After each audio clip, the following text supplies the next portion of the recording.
খালি গায়ে ওযু করলে হবে কিনা, শার্টের হাতা ভাঁজ করে নামাজ পড়লে নামাজ হবে কিনা, মেয়েরা মাথায় কাপড় ছাড়া ওযু করলে কি ওযু হবে, স্বামীর পকেট থেকে না বলে টাকা নিলে কি ওইটা চুরি করা হবে, অনেক সময় বই খাতা কলম ইত্যাদির উপর অসাবধানতায় পা লেগে যায়, সেক্ষেত্রে করণীয় কি, মোবাইলে কোরআন অ্যাপ থাকা অবস্থায় মোবাইল নিয়ে বাথরুমে অথবা নাপাক স্থানে যাওয়া যাবে কিনা, শনিবার ও বুধবারে নখ চুল কাটা কি না যায়, অমুসলিম মারা গেলে কি ইন্না লিল্লাহি ওয়া ইন্না ইলাইহি রাজিউন পড়া যাবে, ওযু ছাড়া মোবাইল থেকে কোরআন পড়া যাবে কিনা, প্যান্ট শার্ট নাকি খ্রিস্টানদের পোশাক, কেউ কেউ বলে এ পোশাকে নামাজ হয় না।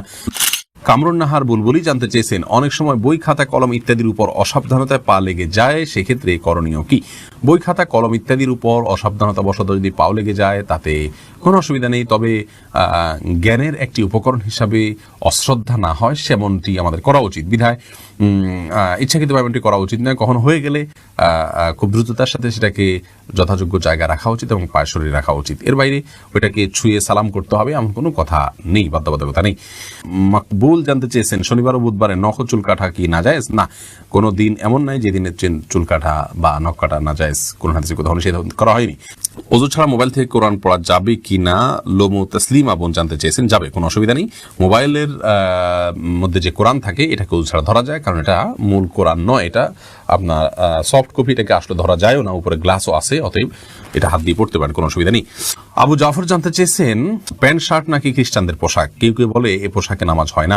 এ পোশাকে নামাজ হয় না, এটি সম্পূর্ণ ভিত্তিহীন কথা, প্যান্ট শার্টে নামাজ হবে না, কোরআন হাদিসের কোথাও এরকম কোনো কথা বলা হয়নি, আর এটাকে এখন আর খ্রিস্টানদের পোশাক বলার কোনো সুযোগ নেই, কারণ এটি খ্রিস্টানদের কোনো ধর্মীয় আদর্শ থেকে ধর্মীয় বিশ্বাসের বাহক হিসাবে এটি যে আছে এমন নয়, আর দ্বিতীয় হলো যে খ্রিস্টানদেরই একান্ত আপনার পোশাক, তারাই শুধু পড়ে এমনও আর নাই, যার কারণে এটি একজন মুসলিম হিসেবে পড়তে পারেন, কোনো অসুবিধা নেই। এরপরে নিউটন সীমান্ত আপনি জানতে চেয়েছেন, কোনো অমুসলিম মারা গেলে কি ইন্না লিল্লাহি ওয়া ইন্না ইলাইহি রাজিউন পড়া যাবে, উত্তর হলে পড়া যাবে, কোনো অসুবিধা নেই। ইন্না লিল্লাহি ওয়া ইন্না ইলাইহি রাজিউন এর অর্থ হলো যে আমরা নিশ্চয়ই সবাই আল্লাহর এবং আল্লাহর কাছে আমাদের ফিরে যেতে হবে, অমুসলিমের ক্ষেত্রে একই কথা প্রযোজ্য, কোনো অসুবিধা নেই, ওই অর্থের দিক থেকে পড়া যেতে পারে। এরপরে শিপন আহমেদ আপনি প্রশ্ন করেছেন, মোবাইলে কোরআন অ্যাপ থাকা অবস্থায় মোবাইল নিয়ে বাথরুমে অথবা নাপাক স্থানে যাওয়া যাবে কিনা, উত্তর হলো যাবে, কোনো অসুবিধা নেই। এটা ভেতরে আমাদের মনের ভিতরে যেরকম কোরআন আছে, আমাদের স্মৃতিতে যেরকম কোরআন আছে, ওইটা নিয়ে আমরা বাথরুম যেতে পারি, মোবাইলের ভিতরে ওইটা আছে, যেতে পারেন, কোনো অসুবিধা নেই। সুমাইয়া শিমু আপনি জানতে চেয়েছেন, স্বামীর পকেট থেকে না বলে টাকা নিলে কি ওইটা চুরি করা হবে, ওই টাকা দান করলে কি গুনাহ হবে। বোন সুমাইয়া, স্বামীর পকেট থেকে যদি আপনি টাকা নেন এবং স্বামী যদি জানেন, মৌনসম্মতি যেটাকে বলে, তিনি জানেন যে হ্যাঁ আপনি নেন, কিছু বলেন না, এরকম হলে আপনি নিতে পারেন, যেটুকু তার মৌনসম্মতি আছে এটুকু। আর যদি তার মনোসম্মতি না থাকে, এটা মানে একেবারে নিয়মতান্ত্রিক যেটাকে চুরি বলা হয়, সেটাই যদি হয় তাহলে সেটা আপনার জন্য জায়েজ হবে না, যদি তিনি আপনার ভরণ পোষণ এবং মৌলিক যে চাহিদা আপনার বা আপনার অধিকার, চাহিদা না, আপনার যে অধিকার আছে সেটা তিনি আদায় করে থাকেন, তাহলে সেক্ষেত্রে আপনি তার পকেট থেকে আর টাকা নিতে পারবেন না যদি তার সম্মতি না থাকে। আর যদি মৌলিক চাহিদা পূরণ না করে থাকে, তাহলে সেক্ষেত্রে আপনার মৌলিক চাহিদা পূরণের জন্য যেটুকু নেওয়া দরকার সেটুকু আপনি নিতে পারবেন, এর অতিরিক্ত অংশ আপনার জন্য নেওয়া জায়েজ হবে না। এস এম রাফি জানতে চেয়েছেন, শার্টের হাতা ভাঁজ করে নামাজ পড়লে নামাজ হবে কিনা,